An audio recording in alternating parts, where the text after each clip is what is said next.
And so without any further, we'll go ahead on and show you a couple of slides here. Excellent. Picking up where we left off, we showed architectonically where the theme of the Kemetic temple passed on from the Great Pyramids and the temples of Egypt and came all the way around and are intricately woven even into the churches and cathedrals today. Again, showing the Salisbury Cathedral here. And we stated in the beginning of the first presentation that the Temple of Aset here, or the Temple of Isis on the island of Philae, was the prototype for all of those temples and cathedrals throughout Europe.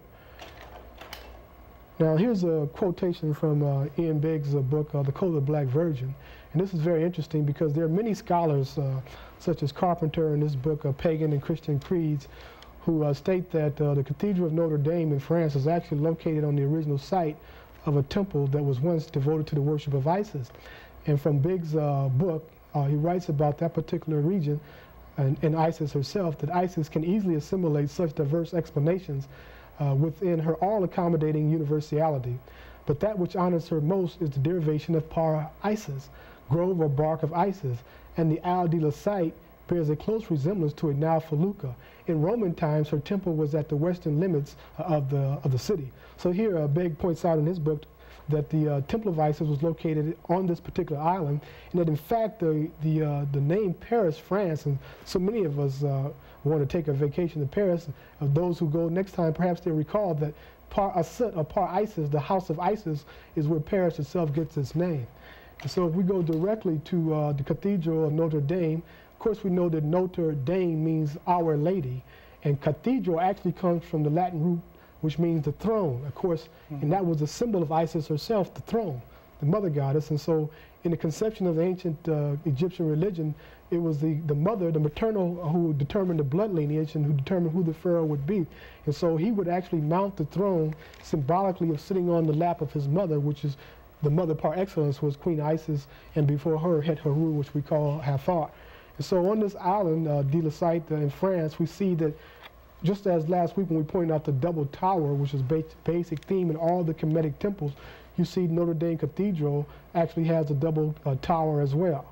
So we go right to Philae Island, and it's appalling that they actually built the Temple of Notre Dame on an island just like the Temple of Aset on the island of Philae.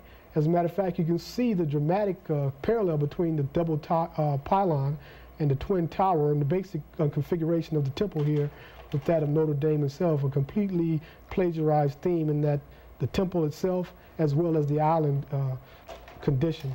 Islands were considered to be sacred in Kemet because they believed that the entire world at one time rose up as a single landmass, which they call Ptah Ta Tenen, in the midst of the primeval waters of the beginning.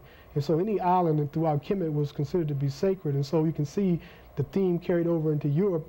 Matter of fact, it was Vitruvius, the architect, who was really the premier architect of all European architects, and he wrote what we call the 5 books of architecture, and he stated in his book that all temples in Europe should be orientated towards river and in the midst of rivers, just as the ancient Egyptians did. Vitruvius and people such as Christopher Wren and various architects of Europe, they all studied under the writings of Vitruvius. Well, that's interesting that you bring that up about them believing that there's one landmass, because we know now that the people who study the geographical formation of the earth, they have a continent called Pangaea, which is one mass, and then they split it up into all these different continents and so forth. In my lecture, I normally demonstrate that Pangaea was separated into several other continents, Gondwana and so forth, Laurasia. And prior to that, again, stated it was one single landmass. And we have the question where Europeans get their scholarship, because our brothers and sisters in ancient Kemet, they knew this. They called the land the Ptah Ta Tenen, the raised land, and they said it's separated into further divisions in the creation, just as geology tells us in the study of plate tectonics, or the geological science of the movement of the continental plates. It's almost one and the same when you look back at the stories that our ancient ancestors told about the creation of the world. Yes. And incidentally, geodesically, in the midst of Pangaea, Africa was always located in the center.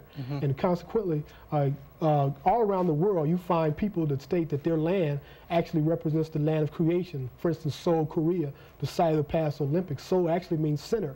In their ancient legends, they state that this was the center of the universe and the place where man was created and so forth. But we know that that is not true, and that is myth. And that Richard Leakey, Donald Johanson, and recently Rebecca Cann, with her DNA studies, have been able to trace every single human being on Earth back to a single woman living in Africa about 280,000 years ago. Matter of fact, there was a prominent article in Newsweek the 1st of January of 1988 in which they revealed this, and they actually showed 2 black people on the cover of Newsweek. And the scientists there state definitely that the first ancestors were heavily pigmented, the euphemism for being black, and that we can all be traced back to these ancestors. And so it's good that we bring that up, because the whole idea of the Garden of Eden, as Moses wrote it, he actually stated that the first river in the garden flowed out from Ethiopia or from the land of the blacks, and then the second and third and fourth rivers were sequentially located outside of that area.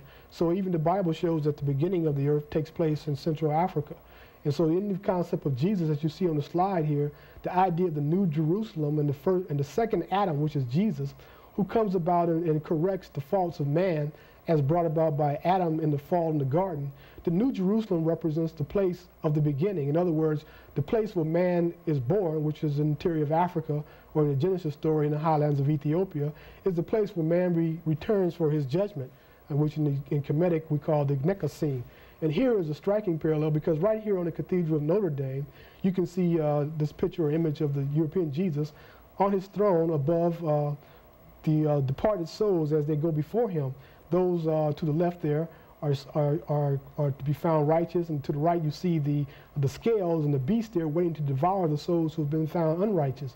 And this is a theme that goes back thousands of years in ancient Kemet, long before the basilicas and cathedrals were created in Europe.